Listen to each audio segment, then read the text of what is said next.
მოგესალმებით, მე ვარ ნინო გოგავა, ექიმი ანესთეზიოლოგი, რეანიმატოლოგი და მინდა თქვენი ყურადღება გავამახვილოთ ძალიან მნიშვნელოვან საკითხებზე.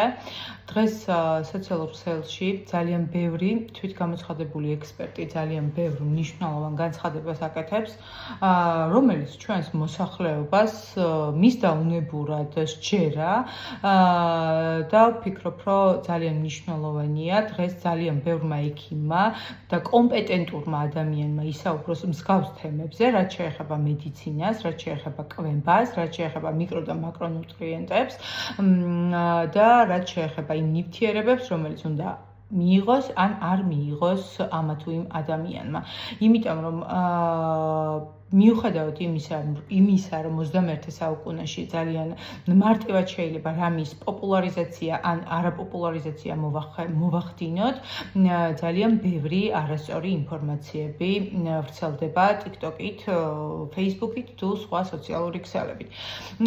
პირველ რიგში მე მინდა ვისაუბრო თაფლზე. ეხლა ზუსტად რამოდენიმე წუთის წინ შემხვდა ვიდეო, არაქართველი, ბევრი არაქართველი და ბევრი ქართველი თვითგამოცხადებული ექსპერტების მიერ დაწერილი, რომ თაფლი არის მხოლოდ და მხოლოდ შაქარი და წყალი და ეს ასე ნამდვილად არ არის. ესე საუბრობენ ადამიანები, რომლებიც მედიცინასთან და მეცნიერებასთან ძალიან შორს არიან.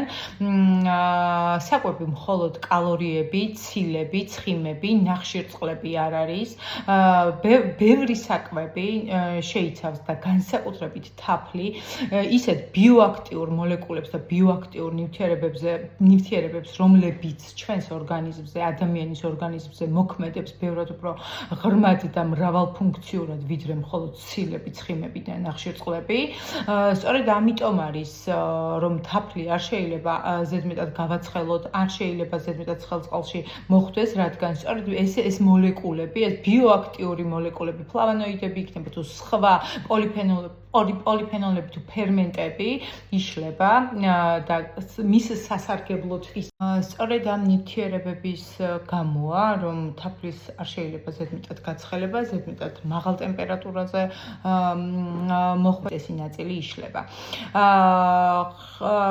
ხომ ხშირად გვიფიქრია იმას დარწმუნებული ვარ, რომ ყავა რატომ გვაფხიზლებს, ერთი მარცვალი ყავაც კი ნატურალური ხარისხიანი ყავა რატომ გვაფხიზლებს, ასევე არსებობს ბევრი მცენარე, რომელიც ადამიანის თავის ტვინზე ავადდუ კარგად ზემოქმედებს.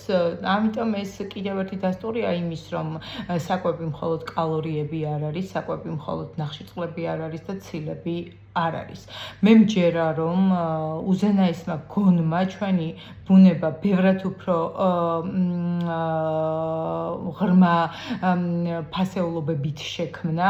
მე მჯერა, რომ უზენაესმა გონმა თაფლი სწორედ ადამიანებისთვის, ჩვენთვის, ჩვენი შვილებისთვის შექმნა, რომ ის საოცარი თვისებები, რაც თაფლს აქვს, მოხმარდეს ჩვენ შვილებს. ამიტომ სანამ ვინმე თაფლს და მსგავს ღვთიურ ნივთიერებებს მხოლოდ ცხრილებით, კალორიებით და ნახშირწყლოვანი ან ცილოვანი შემადგენლობით განგისაზღვრავთ, დაფიქრდით, ვისგან იღებთ რეკომენდაციებს, დაფიქრდით, ვისგან რას მიიღებთ და აიღებთ და გადაიტანთ ცხოვრებაში.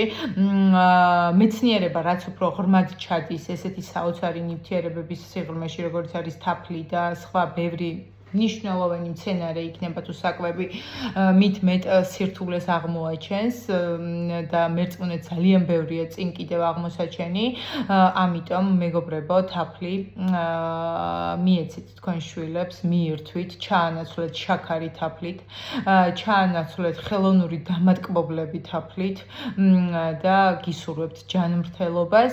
მოვუწოდებ ყველა ექიმს, მოვუწოდებ ყველა კომპეტენტურ ადამიანს, გასცეს შესაბამისი რეკომენდაციები, იმიტომ რომ ინტერნეტ პლატფორმები გადაჭედილია არა სწორი ინფორმაციებით და იმ ინფორმაციებით, რომლებიც რეალურად გვნებს ჩვენ და ვნებს ჩვენ შვილებს. ამიტომ რაც მეტი ექიმი, რაც მეტი კომპეტენტური ადამიანი გასცემს კომპეტენტურ რჩევებს, მით მეტად გაიზრდება მოსახლეობის თვითშემეცნება, თვითგანათლება, არა მხოლოდ და დავეხმარებით მათ, იმიტომ რომ ადამიანებმა არ იციან საიდან აიღონ სწორი ინფორმაცია, მათ არ აქვთ ისეთ სამედიცინო გაიდლაინებზე და სამედიცინო ესე ვთქვათ ბროშურებზე ცნობა, რომლებიც ექიმებს გვაქვს და ამიტომ მოგიწოდებთ, რომ დავეხმაროთ ადამიანებს. 21 საუკუნეში სწორი ინფორმაცია ნამდვილად ძალიან დასაფასებელია. კარგად ვზანდებოდეთ, გისურვებთ ჯანმრთელობას.